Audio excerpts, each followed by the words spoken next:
The Mercedes team principal Toto Wolff has admitted that his team and their 7-time world champion Lewis Hamilton are not in contention for the Formula One world titles after the season's opening race in Bahrain. Hamilton has acknowledged the team have no quick fix for the fundamental problem affecting their car, as they struggle to get the best out of it in the season's initial meetings. The somewhat shocking admission from the previously all-conquered Mercedes squad, who, let's remember, have won the last 8 consecutive Constructors' Championships and 7 of the last 8 drivers' titles, comes after their competitive position in this season's F1 field was confirmed in Bahrain, with Mercedes some way off the pace of Ferrari and Red Bull. Ferrari took a superb 1-2 victory with Charles Leclerc and Carlos Sainz in the season opening race in Bahrain. Hamilton and his new teammate George Russell were 3rd and 4th, but in positions that perhaps flattered to deceive. They took the places after both the Red Bulls of Max Verstappen, the world champion, and Sergio Perez suffered fuel system-related retirements late in the race. Until that point, the Mercedes car had been 5th and 6th, well off the pace of the 2 leading teams. At just over mid-distance, the 4 front runners all had an advantage of more than 15 seconds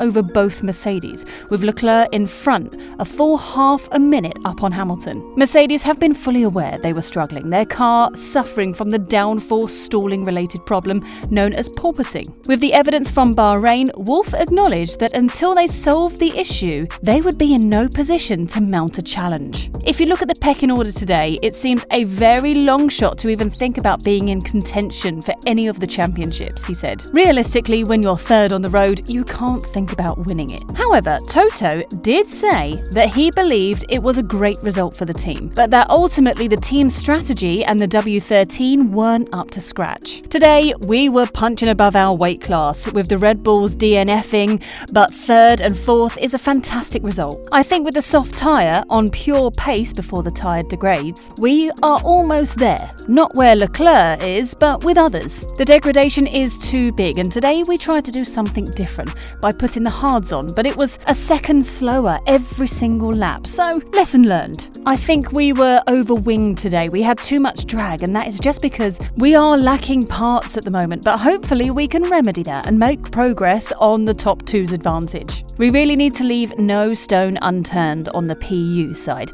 and look for all performance gains, but the wing was the issue for us today on straight line speed. At the moment, we are 5th and 6th on the track and we're trying to recover ground, but it's not going to come from one day to the other. We'll keep pushing. There is no doubt Mercedes have pace to find, and Wolff has been experiencing disrupted nights thinking about how they do it. I keep waking up and thinking, what the heck are we going to do? He told reporters in Bahrain. But there are a lot of clever people thinking about where we can really tackle our problems. Mentioned to Wolff that Hamilton had spoken of a build issue with the W13 and asked when that new build would hit the track. He replied, "There are low-hanging fruits we have to grab, and then there is more mid-term and long-term performance we need to find." Mercedes' struggles carry quite a shock factor because they are on the run of 8 Constructors' Championships in succession, with a fair chunk of those titles coming through, blowing away the competition. So does Wolff enjoy this challenge of having to fight back from a difficult starting point? No,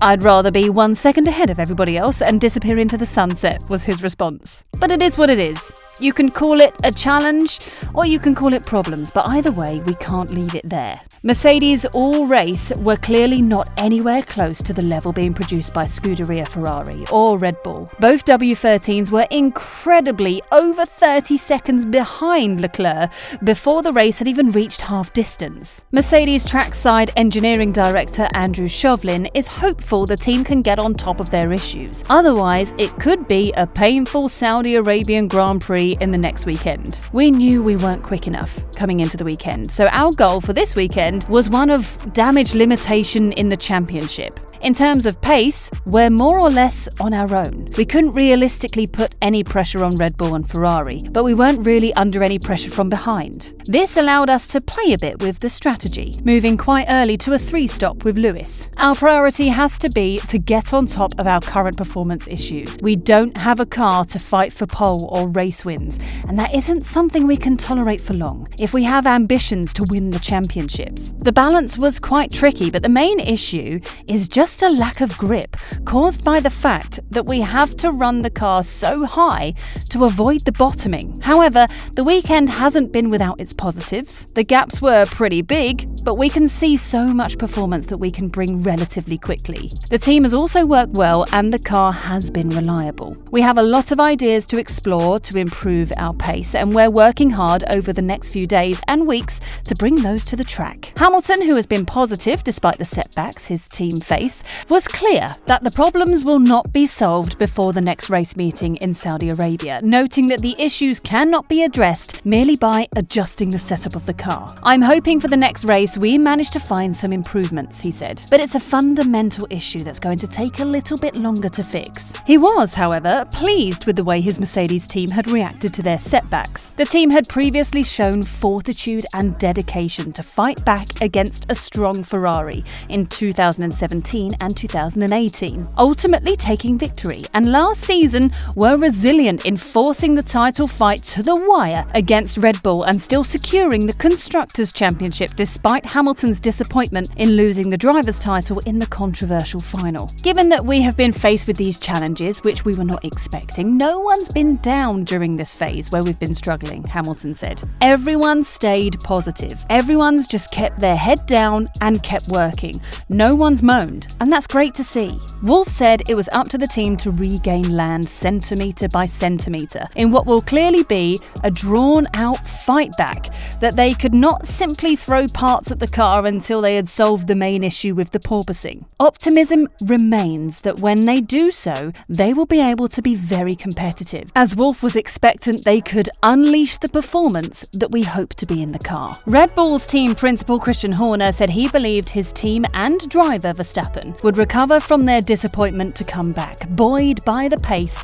they showed before the mechanical failures in Bahrain. Max is obviously disappointed, but he's pragmatic, he said. "It's a long year, and he knows we've got a good car. It was a brutal finish to that race for us. What looked like a decent haul of points suddenly evaporated in the last couple of laps. It looks like a similar issue on both cars. We don't know exactly what it is yet, whether it's a lift pump, whether it's a collector or something along those lines, but we've got to get into it and understand exactly what's caused it." And Verstappen was clearly unhappy with the issue that ultimately ended his race so late on. "Of course, you can always say problems can happen and you might have a retirement," Verstappen said, "but I think at this level, after already having so much information with engines and stuff, it shouldn't happen. We already lost a lot of points again on one race weekend, so that's just really not good. But of course, I know that with one retirement, it's not over. But I would have preferred to have 18 points. Whilst there is clearly work for Mercedes to do, it turned out to be the perfect season opener for Ferrari,